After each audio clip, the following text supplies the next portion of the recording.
You have part of the all within. The all is all there is. Our higher self is that unmasked pure divine consciousness. And we all have experienced it in our life. It is when time stops and you are lost in the moment. You are not thinking.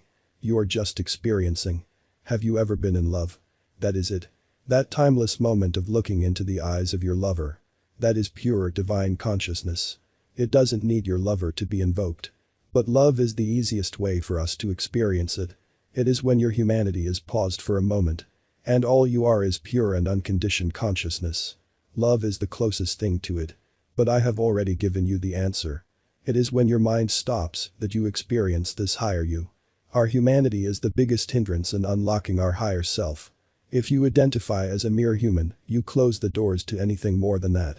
But if you identify with your divinity, there will be moments in your day-to-day life when you will experience it. It could be after you have had your breakfast and your body overcomes with an innate bliss for no reason. It is when you suddenly feel alright. Yesterday, I wanted to get some important things done and none of it worked.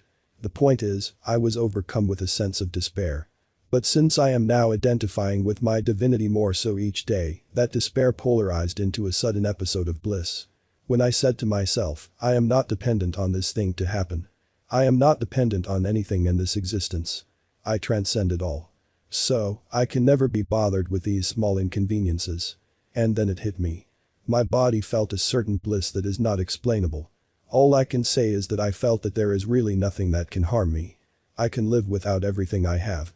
I can lose it all this very moment and still be happy. And then the burden got lifted.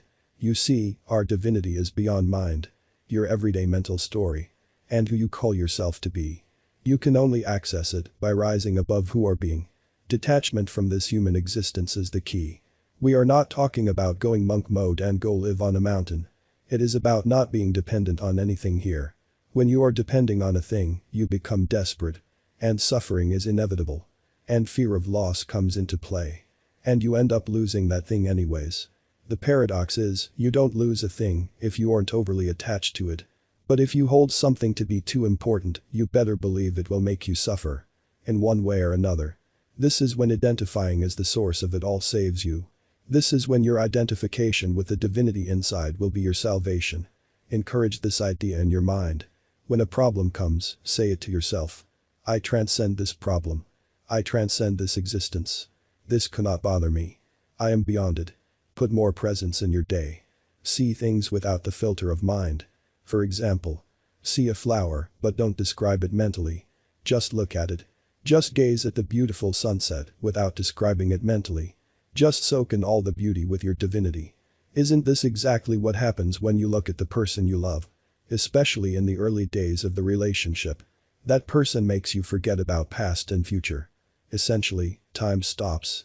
And you soak in all their beauty without mental chatter. This is your divine self. And any drug does one thing and one thing only, it loosens the grip of your mind on you.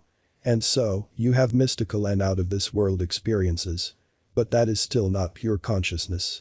Pure consciousness is unlike anything. It can only be experienced.